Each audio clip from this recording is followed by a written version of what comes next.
하나님 말씀을 우리 같이 보시겠습니다. 구약 성경 사무엘상 25장 1절에서 13절 말씀이 되겠습니다.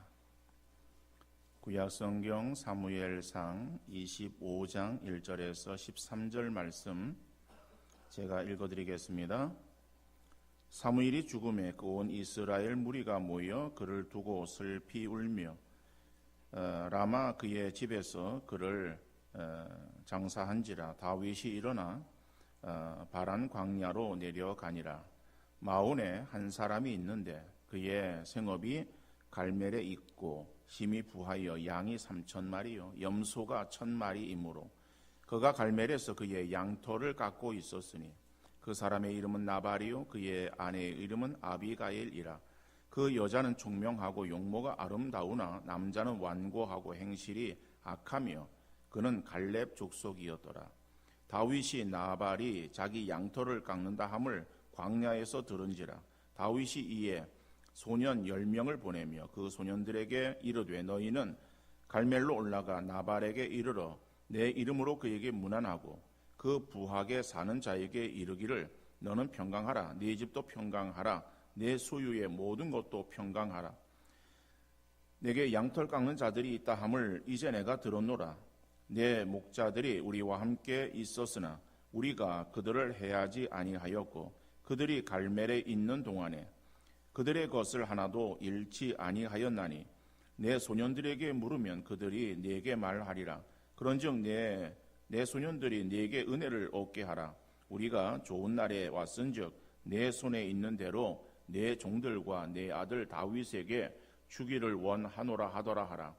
다윗의 소년들이 가서 다윗의 이름으로 이 모든 말을 나발에게 말하기를 마치매 나발이 다윗의 사환들에게 대답하여 이르되 다윗은 누구며 이새의 아들은 누구냐? 요즘에 각기 주인에게서 억지로 떠나는 종이 많도다. 내가 어찌 내 떡과 물과 내 양털 깎는 자를 위하여 잡은 고기를 가져다가 어디서 왔는지도 알지 못하는 자들에게 주겠느냐 한지라.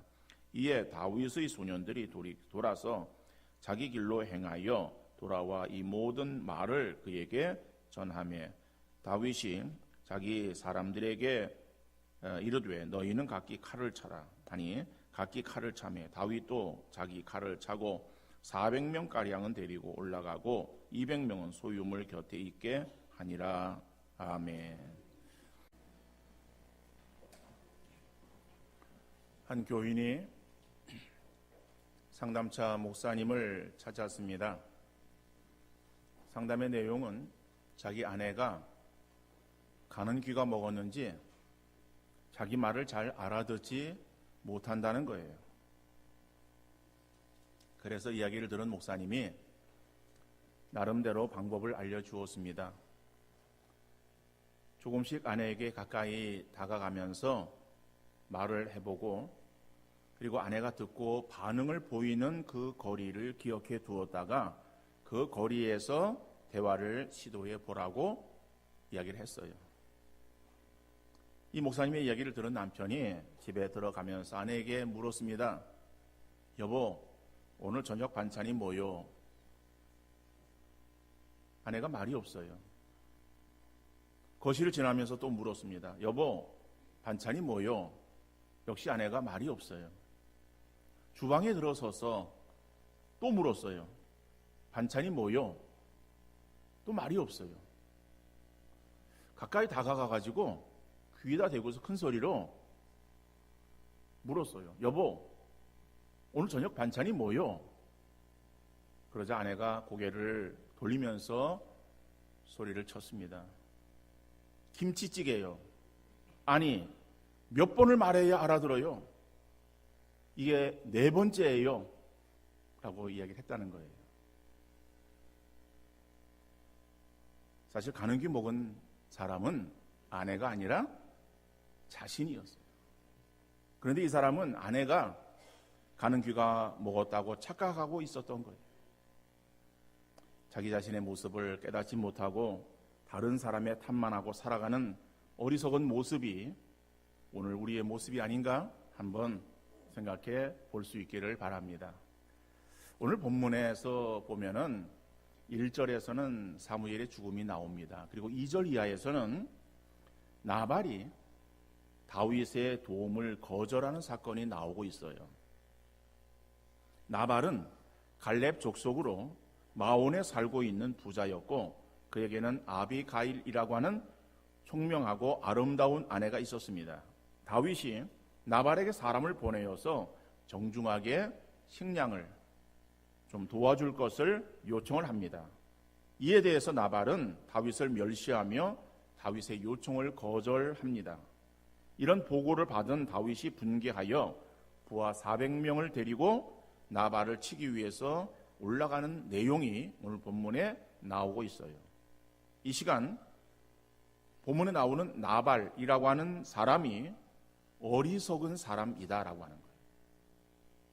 어떤 면에서 어리석음이 나타나고 있는가를 우리가 한번 살펴보면서 우리의 삶에서는 이러한 부끄러운 모습이 아니라 귀하고 아름다운 사람으로 인정받는 우리 모두가 되어질 수 있기를 간절히 바랍니다. 자, 나발은 악한 부자였다라고 하는 거예요. 자, 그런데 오늘 제목이 뭐예요? 어리석은 자 나발이야. 그러면은 어리석은 자 나발은 왜 어리석다라고 그렇게 불리워졌는가 하는 것을 생각할 때에 첫 번째로 그는 악한 부자였었다라고 하는 거예요. 오늘 보면 2절 3절 말씀을 보니까는 마온에 한 사람이 있는데 그의 생업이 갈멜에 있고 심이 부하여 양이 3,000마리요 염소가 1,000마리이므로 그가 갈멜에서 그의 양털을 깎고 있었으니 그 사람의 이름은 나발이요 그의 아내 이름은 아비가일이라. 그 여자는 총명하고 용모가 아름다우나 남자는 완고하고 행실이 악하며 그는 갈렙 족속이었더라 말씀하고 있습니다. 여러분, 여기에서 나발을 말하면서 나발은 부자라고 말하고 있어요. 자, 그러면 그의 재산이 얼마나 되어지는가? 한번 욥과 비교해 보면 좋겠어요. 욥기서를 보면은 욥의 재산을 말하고 있습니다. 욥은 양이 7,000마리요, 낙타가 약대가 3,000이요, 그 다음에 소가 500결이라고 말하고 있어요. 여기서 결이라고 하는 것은 2마리의 소를 하나로 이렇게 묶어서 농사를 지어요. 그래서 2마리의 소를 한 결이라고 합니다. 그러면 500결이면은 1,000마리를 말하는 거죠. 자, 욥의 재산을 양이 7,000이고 약대가 3,000이고 소가 1,000마리. 그런데 그는 동방에서 제일 가는 사람이라고 말하고 있어요. 다시 말해 동방에서 제일 가는 부자였었다라고 소개하면서 욥의 재산을 그렇게 평가하고 있습니다. 그런데 오늘 본문에 나발이라고 하는 사람은 재산이 얼마나 되어지는가 하면은 그 욥에게는 미치지 못해요. 욥은 양이 7,000인데 나발은 양이 3,000이요. 그 다음에 염소가 1,000마리 이렇게 기록이 되어 있어요. 그러다 보니까는 동방에서 제일 가는 욥과는 비교가 좀 안 되었지만은 그러나 나발의 이 재산은 아마 그 지역에서 그 동네에서 가장 으뜸되어지는 그러한 부자였을 것으로 우리가 추측할 수가 있습니다. 그래서 성경은 뭐라고 말하는가 하면은 나발은 심히 부하다, 그렇죠? 큰 부자였었다라고 그렇게 성경이 말씀하고 있어요. 여기에서 나발이 큰 부자였었다라고 말할 때에 어떤 물질 이것을 말하는데 성경은 그 물질 자체에 대해서 평가하고 있지 않습니다. 돈이 많은 사람이 부자인데 그 이 사람은 귀하고 높임받는 사람이고 돈이 없는 사람은 가난한 사람이고 부끄러운 사람이라고 그렇게 성경이 말하고 있지 않다는 거예요. 또 반대로 돈이 많은 부자는 다 나쁜 사람이고 돈이 없는 사람은 다 좋은 사람이다 이렇게 평가하고 있지도 않다라고 하는 거예요. 가난한 사람이 부자를 볼 때에는 색안경을 끼고 봐요. 그래서 다 부정적으로 보는 거예요. 저 사람이 돈을 번 것이 뭔가 부정한 일을 행해서 그래서 돈을 번 것으로 그렇게 생각을 합니다. 또 부자가 가난한 사람을 볼 때에는 아유, 참 어리석고 하찮은 사람이다, 이렇게 여기기도 할 수 있는 거예요. 이러한 평가는 결국에 사람이 가지고 있는 편견일 수 있고 판단일 수 있다라고 하는 거예요. 사람이 판단할 때에 부자 그러면 그 부자가 아유, 그 사람은 나쁜 사람이야. 가난한 사람, 아유, 그 사람은 그래도 선한 사람이야 라고 평가를 했다라고 할 때 그것이 성경적인 어떠한 평가가 아니고 사람에게서 나온 그러한 평가라고 하는 거예요. 근데 평가에는 어떤 편견이 있을 수 있는 거죠. 내가 돈이 없으면은 다른 사람을 바라볼 때에 그 사람이 가지고 있는 것을 인정해 주기보다는 비판적인 눈으로 바라보는 거예요. 그래서 돈이 있는 사람들, 부한 사람들, 이런 사람들은 다 나쁜 사람으로 그렇게 매도해 버린다라고 하는 거예요. 또 부자들은 가난한 사람들이 있어서 인격까지 무시하는 그러한 일들이 사회에서 벌어지고 있습니다. 자, 그러나 물질 자체가 사람을 판단하는 기준이 될 수는 없다라고 하는 거예요. 근데 오늘 본문에 나발을 말할 때에 나발은 힘이 부한 사람이다라고 말해요. 그럼 큰 부자죠? 그러니까 부자라고 말하면서 나발에 대한 평가가 3절 마지막 부분에 어떻게 말하고 있습니까? 그는 완고하고 행실이 악하였다라고 말하고 있어요. 이것은 나발이 큰 부자이기 때문에 나쁜 사람이다 라고 하는 평가가 아니다라고 하는 거예요. 그래서 성경은 그 물질 자체를 가지고서 그것이 선하다 악하다 그렇게 말하고 있는 것은 아니다 라고 하는 거예요. 그런데 어떠간에 그 나발을 평가할 때에 나발은 완고하고 행실이 악한 사람으로 그렇게 표현되어지고 있다라고 하는 거예요. 그렇다면은 여기에서 완고하다라고 하는 말은 어떤 의미를 가지고 있는가? 이것은 우리가 일반적인 그런 의미로 생각한다면은 고집스럽다라고 하는 뜻으로 생각할 수 있습니다. 근데 영어 성경에서만 보아도 이 단어를 그렇게만 쓰는 것이 아니라 이 단어의 의미가 부두쇠라고 하는 그런 의미도 들어있어요.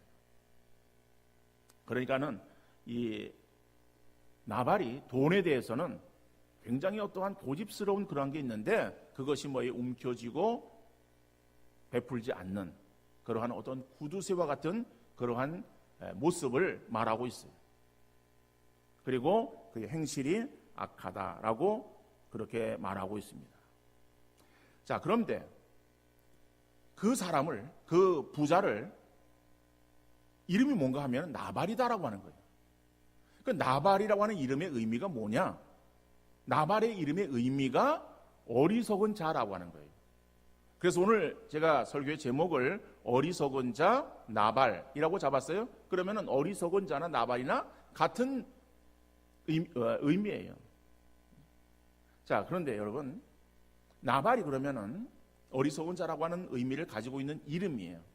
우리나라도 이름에는 의미가 있습니다. 의미 없이 그냥 이름을 짓지는 않아요. 이름의 의미를 가지고 있습니다. 유대인들도 마찬가지예요. 그 이름에 의미가 있어요. 그런데 부모가 자녀를 낳고서 그 자녀의 이름을 지을 때에 너는 어리석은 자야 라고 그렇게 이름을 짓는 부모가 있겠습니까? 그것은 좀 의아심을 가질 수 있겠죠. 그래서 아마도 이 나발이라고 불리워지는 이 이름이 그 사람이 뒤에 살면서 그의 삶을 보고 그의 삶에 있어서 그러한 일들을 행하기 때문에 붙여진 이름이 아닌가라고 그렇게 생각되어지기도 한다는 거예요. 그런데 중요한 것은 그 이름이 날 때부터 붙여졌는지 아니면은 그의 삶을 통해서 나중에 붙여진 이름인지 그것은 중요하지 않습니다. 어떻든 간에 그 사람을 부를 때에 나발이라고 그렇게 불렀다라고 하는 거예요. 근데 그 나발은 어리석은 자라고 하는 거예요. 자, 그리고 그 나발을 말하면서 완고하고 행실이 악하였는데 그는 갈렙 족속이라고 소개하고 있어요. 그 갈렙이라고 하는 그 이름에는 개라고 하는 의미가 들어있어요. 갈렙은 개를 말하는 거예요. 여러분, 우리가 구약에 보면은 여호수아가 가나안 땅을 정복할 때에 친구 격이죠. 갈렙이 자기의 그런 지파를 끌고 땅을 정복할 때에 어느 땅을 달라고 그랬습니까? 산지를 달라고 그런 거예요. 산지를 내게 주소서. 그래서 우리가 그 찬양을 또 부르지 않습니까? 이 산지를 내게 주소서라고 하는 그러한 그것이 거기서 나온 거예요. 자, 어떤 간에 그 갈렙은 믿음의 사람이었어요. 내가 지금 85세지만은 그러나 모세가 나를 보낼 때와 같이 여전하게 나는 힘이 있다. 40대의 그러한 젊음에 그러한 용기도 있고 패기도 있고 힘도 있다라고 그렇게 이야기하면서 믿음을 가지고 땅을 정복했던 사람, 충성스러운 그러한 사람, 그건 갈렙이에요. 갈렙은 정말 이름대로 개, 우리가 개에 대한 특성을 잘 알지 않습니까? 개 그러면은 충성스러운 그러한 모습을 떠올려요. 물론 모든 개가 다 그런 것은 아닙니다. 충성심이 강한 개도 있고 충성심이 또 약한 개도 있어요. 충성심이 약하다라고 하는 것은 모든 사람들에게 다 그저 잘 따르고 사람을 잘 따르는 그러한 그 개를 충성심이 약하다라고 그렇게 표현을 합니다. 근데 우리나라 진돗개 같으면 충성심이 강하다. 그러면 주인을 자기가 섬기는 그러한 일에 있어서 아주 생명 내놓고 따르는 아주 그런 충성스러운 모습을 우리가 연상할 수 있어요. 갈렙이 그런 사람이에요. 그런데 오늘 이 나발을 소개하면서 갈렙 족속이라고 말하고 있어요. 여기에는 우리가 생각하는 그런 충성스러운 그러한 그 모습의 개가 아니라 이거는 유대인들에게 있어서 그 개라고 하는 것은 우리가 생각하는 그러한 개의 의미하고 좀 다릅니다. 우리는 개를 다 집에서 좋아서 키우는 거예요. 그리고 개 키우는 인구들이 점점 늘어나고 있어요. 그런데 유대 사회에서는 물론 지금 이제 성경이 쓰여있는 그러한 나이는 벌써 오래전이죠. 당시에는 이 개들을 키우는 것이 아니에요. 그러니까 그 개가 그냥 버려진 개. 그런 버려진 개들은 야생에서 들개로 변하는 거예요. 그러니까 들개는 함께 모여서 무리를 지어 다녀요. 그러다 보면은 굉장히 포악하고 많은 피해를 주는 그러한 개예요. 그래서 이 나발을 말하면서 갈렙 족속이라고 하는 그러한 그 의미는 바로 그 야생의 어떠한 들개와 같은 그러한 아주 잔인한 이러한 그 모습을 나타내기 위한 표현이라 이렇게 볼 수 있습니다. 그래서 이 히브리 성경을 히브리어로 되어진 성경, 구약 성경을 신약의 헬라어로 번역한 성경이 그것이 70인역이에요. 그러니까 70인역 성경은 구약 성경은 히브리어로 되어 있는데 히브리어로 되어져 있어서 이 헬라 시대에 그 사람들이 이스라엘 사람들이 히브리어를 제대로 읽을 수가 없어. 그리고 이제 톨레미 왕조의 그러한 왕과 그 다음에 알렉산드리아에서의 도서관장이 서로 이제 합의해서 그래서 그 도서관에 소장하기 위해서 당시에 이스라엘 사람들 중에서 지파에서 세운 그러한 사람들로 히브리어로 되어진 구약 성경을 번역하게 만들어요. 그래서 히브리어로 되어진 구약 성경을 헬라어로 번역한 그러한 성경이 70인역 성경인데 그 70인역 성경에서도 바로 이 부분을 어떻게 해석하는가 하면은 바로 이러한 어떤 개 같은 그러니까 좀 안 좋은 그러한 그 의미로 의미를 나타내고 있는 휘나코스라고 하는 그러한 단어를 쓰고 있다. 어떻든 간에 지금 오늘 이 2절과 3절에 있어서 나발을 소개하면서 그 나발은 어리석은 사람이다 라고 이렇게 말하면서 그는 완고하고 행실이 악하였고 그리고 욕하는 거죠. 개 같은 사람이었다 라고 하는 그러한 표현으로 나발을 지금 이야기를 하고 있는 것이죠. 자, 그런데 여기서 중요한 것은 그 나발이 완고하다라고 하는 구두쇠와 같다라고 하는 거예요. 그래서 오늘 이 본문에서 보면은 자기에게 도움을 요청하러 온 사람들에게 도움을 주지 않는다라고 합니다. 그것이 무엇인가 하면은 양털 깎는 날에 이 다윗이 자기의 부하들을 보내요. 그 양털 깎는 날이라고 하는 것은 목축하는 사람에게 있어서는 하나의 큰 잔치입니다. 다시 말하면 농사 짓는 사람에게 있어서 추수날과 같은 거예요. 여러분, 농사 지은 사람이 1년의 농사를 수고롭게 고생을 하고 그리고 이제 마지막에 거두어 드릴 때에 그 추수날은 기쁨의 날이에요. 즐거움의 날이에요. 그래서 우리가 가을 추석을 지날 때에 한가위, 그래서 풍성함 있지 않습니까? 그거는 곡식을 거두어 드린 그런 풍성함 가운데에 그때는 또 사람들에게 나누기도 하고 베풀기도 하는 그러한 날이에요. 그리고 그러한 잔치날이 되어지면은 그 잔치날에는 가난한 사람들을 오게 해서 그들에게서 배불리 먹이는 거예요. 그러니까 잔치날의 특징이 그렇지 않습니까? 그러니까 목축하는 그러한 사람, 특별히 그것도 양 한두 마리를 가지고서 양털을 까는 것이 아니라 지금 3,000마리에 되어지는 그러한 어마어마한 많은 그러한 수의 양을 키우는 그러한 큰 부자가 그러니까는 그 양털을 까는 그 날은 굉장히 큰 기쁨의 날이에요. 그런 날에 있어서 그 소식을 듣고 다윗이 자기의 부하들을 보내어서 좀 식량을 원조해 달라, 도와달라라고 요청을 하는 그 요청을 이 나발은 어떻게 해요? 이런 지하에 거절하는 것을 보게 되어집니다. 그러면은 돈 많은 사람들은 다 이 나발처럼 그렇게 살아가는 구두쇠와 같은 그러한 사람인가? 지난번 우리 시찰회에서 홍콩을 다녀왔어요.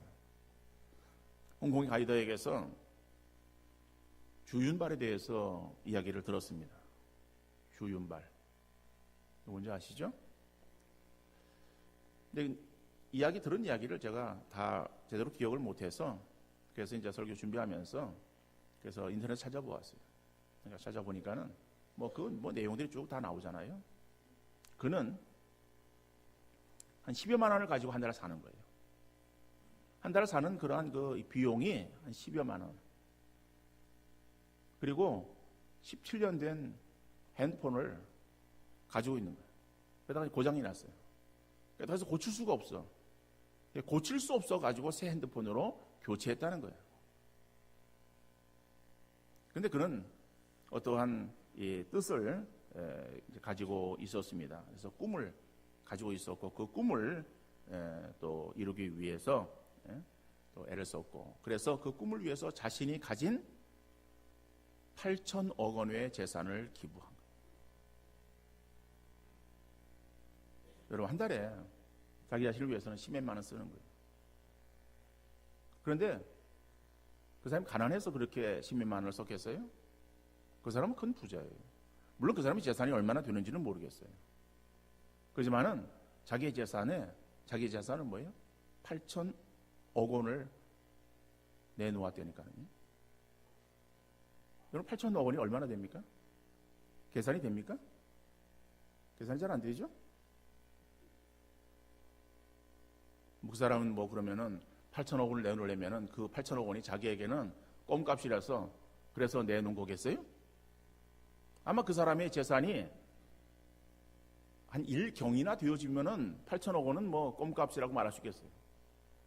여러분, 우리는 억 그러면 억도 지금 억억 그러는데 조 그러면은 그 위에 단위가 조지요? 조 그러면은 계산이 돼요? 조 위에가 뭐예요? 경이에요. 경기를 일으키는 숫자예요. 상상이 안 돼요. 그러면 경은 조도 지금 모르겠는데 무슨 경은 그 위에. 그러니까 만약 예를 들어서 그 사람의 재산이 한 1경이 되어진다라고 한다면 8천억 원은 그 1경에 비하면 껌값이라고 말할 수 있겠어요. 근데 그 사람은 기업인이 아니에요. 배우예요. 배우가 자기 어떠한 그 갤런티를 받았겠고 또 광고를 찍었으면 광고의 수익을 얻었겠고 이래 가지고서 그 모은 재산 아니겠어요? 그 재산이 8천억 원이에요. 그럼 거의 전재산이라고 말할 수 있잖아요. 그 전 재산을 다 사회에 기부하는 거예요.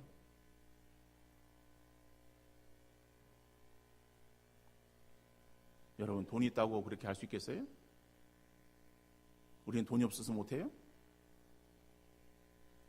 오늘 본문에 보니까는 나발도 돈이 있는 부자였어요.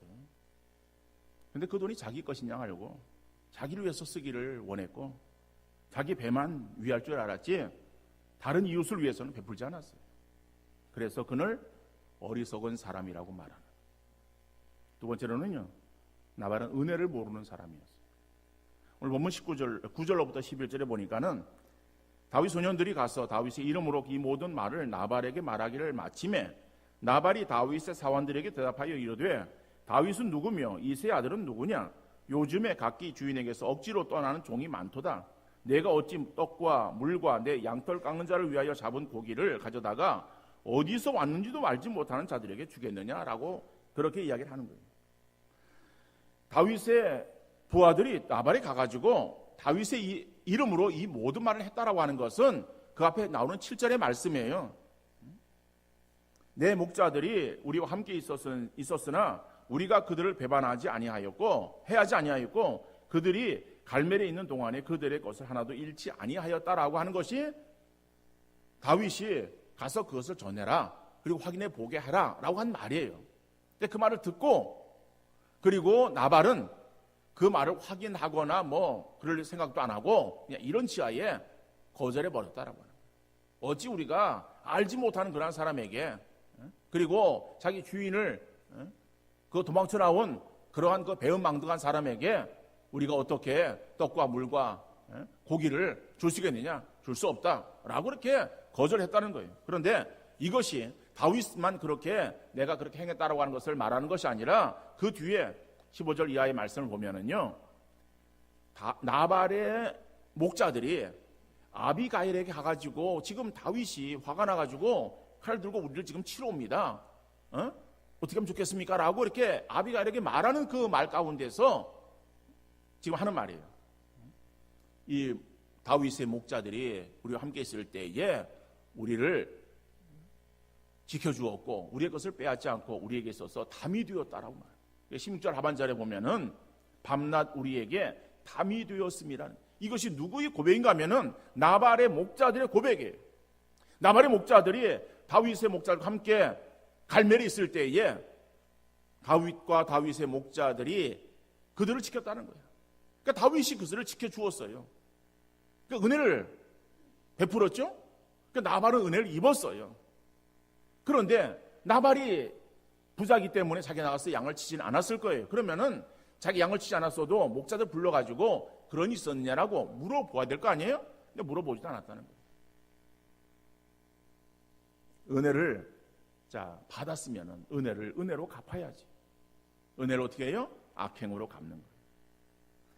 철학자 파스칼은 이 세상에는 두 종류의 사람밖에 없다라고 말을 했어요. 하나는 자기가 죄인됨을 알고 사는 죄인이 있고 또 하나는 자기는 죄인이 아니라고 고집부리며 사는 교만한 죄인이 있다라고 하는. 그러니까 죄인이 이 세상에 사는 것은 죄인밖에 없다. 죄인인데 그 죄인 중에서 한 죄인은 뭐예요? 내가 죄인인 것을 알고 살아가는 죄인이고 또 한 죄인은 뭐예요? 내가 죄인인 것을 알지 못하고 살아가는 교만한 죄인이다라고 해요.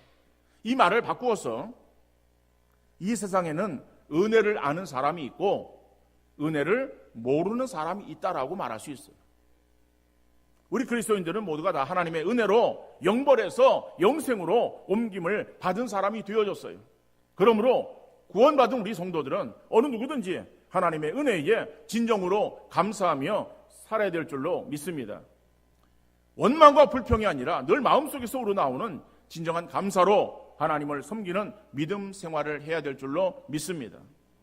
그리고 다른 사람에게서도 받은 은혜에 잊지 말고 감사를 표현하며 살아가는 우리 모두가 되어질 수 있기를 간절히 바랍니다. 우리가 자녀들을 바라볼 때에 어떠한 마음들을 갖는가 하면은 저놈이 부모의 은혜도 모르고 자기가 되어진 것이 그냥 자기가 잘나서 되어진 것으로 생각을 하고 있다라고 그렇게 한탄을 하기도 해요. 우리가 자녀를 바라볼 때는 그런 마음을 갖는다는 거예요. 그래요, 맞죠? 자녀들이 자라서 잘 되어진 거, 자기가 잘나서만 그렇게 되어진 거예요? 부모의 은혜예요. 부모의 은혜를 받았기에 그들이 그렇게 되어진 거예요. 근데 그것을 자녀들은 부모에게 대해서 기억하지 아니하고 그렇게 은혜를 정말 은혜로 여기지 않고 살아가고 있어요. 그런 자녀들을 바라보면서 안타까이 여기죠. 근데 그 모습이 오늘 우리의 모습이라니까는요. 우리도 다른 사람에게, 하나님에게 은혜를 받았어요. 받았는데 그 은혜는 우리 금방 잊어버려요. 다른 사람이 나에게 행한 악행은 우리의 가슴 깊숙이 새기고, 우리가 받은 은혜는 우리 물에 흘려버리는 거예요. 물에 흘려버리니까는 다 금방 잊어버려요. 그리고 우리 속에 남아있는 것은 뭐예요? 다른 사람이 나에게 행한 악행만 남아있는 거예요. 그건 안 잊어버려요. 우리 은혜를 우리의 가슴에 새기고 악행은 물에 던져버리는 우리의 삶이 되어야 지혜로운 사람이라고 말할 수 있지 않겠습니까? 오늘 이 나발이 어리석은 자라고 그렇게 평가되어지는 것은 은혜를 받았음에도 은혜를 기억하지 못하고 은혜를 악행으로 갚는 그러한 모습 때문에 그는 어리석은 자라고 하는 평가가 주어지고 있다라고 하는 거예요. 결론적으로 오늘 본문에 나오는 이 부자가 어리석은 나발이라고 불리게 되어진 것은 자기를 몰랐기 때문이다라고. 여러분, 자기 자신을 안다는 것은 매우 지혜로운 모습입니다. 자기 자신을 안다는 것은 자기의 신분을 아는 것이고 자기의 영역과 처지를 아는 것을 말하는 거예요. 여러분, 내가 가지고 있는 것들 다 내 것입니까? 내 것이기 때문에 내 마음대로 내 욕심에 치우쳐 살면 되겠습니까? 더 나아가서 내가 지금까지 지나온 것이 내 스스로의 힘인 줄 알고 착각 속에 우리가 살아가는 것이 지혜로운 모습입니까? 여러분, 세상의 착한 부자들은 물질을 열심히 벌고 번 재물이 자기 것이 아님을 알아서 선용하는 일에 최선을 다하고 있어요. 그들은 사람들에게도 인정을 받아요. 우리 그리스도인들에게 있어서 물질을 벌고 모으는 것 중요합니다. 그러나 더 중요한 것은 얼마나 잘 사용하고 멋있게 쓰느냐가 더 중요한 거예요. 여러분, 우리가 세상을 떠날 때는 다 손을 펴고 이 세상을 떠나지 않습니까? 그리고는 우리가 주 앞에 가는 거예요.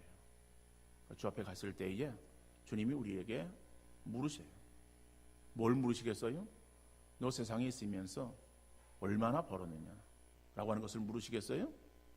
그거 물으시는 것이 아니라 내가 너에게 맡겨준 거 너 그거 어떻게 사용했니? 뭐 하느라고 사용했니? 라고 물으실 거예요. 그럴 때 우리가 아유, 주님, 내가 살아가면서 얼마 되지 않아서 그거 나 먹고 쓰기도 힘들어서 그냥 내 배 채우다가 왔습니다 라고 그렇게 말한다면은 주님이 그걸 들으시고 그래, 아이고 조금밖에 네가 못 가져서 그렇구나, 그냥 넘어가자 그렇게 말하시겠어요? 우리에게 평가하시는 것은요, 악하고 게으른 종이라고 하는 평가가 주어질 수밖에 없어요. 사도 바울은 나의 나된 것은 다 하나님의 은혜라고 고백을 했어요. 우리가 지금까지 지나온 거, 어떻게 지나온 그러한 그 일들 가운데에 하나님의 인도하심과 다른 사람의 도움과 다른 사람의 은혜가 있었기에 우리가 지금까지 나오고 있다라고 하는 것을 잊어서는 안 될 것입니다. 그렇다면 우리가 은혜를 받은 자로서 은혜를 갚는 일에 우리가 최선을 다하는 우리의 모습이 되어야 되지 않겠어요? 하나님을 향해서 더 감사하고 하나님께서 내게 베풀어준 은혜에 더욱더 우리가 정말 기쁨으로 더 충성하고 봉사하는 우리의 모습이 되어야 할 것이고, 우리가 다른 이웃들을 위해서 나도 은혜를 더 갚기 위해서 최선을 다하는 그러한 믿음의 삶이 우리 가운데 있어질 수 있기를 간절히 바랍니다. 그래서 하나님께서 우리의 삶을 평가하실 때에 정말 잘했다, 착한 종이라고 하는 칭찬이 우리에게 주어질지언정 악하고 미련한 종이라고 하는 책망을 받지 않는 우리 모두 되어질 수 있기를 간절히 바랍니다. 이러한 평가는 마지막 날에 주어지지만은 그 마지막 날의 평가를 준비하는 자들은 오늘이라고 하는 시간 속에서 우리가 이러한 믿음으로 살아가는 것을 말하는 거예요. 올해 마지막 달 첫 주를 우리가 맞이하면서 지나가는 한 해의 마무리를 잘 지어서 의미 있고 보람 있는 시간이었다라고 하는 회고를 하며 다가오는 새해를 맞이할 수 있는 우리 모든 성도 되어질 수 있기를 주님 이름으로 축원합니다.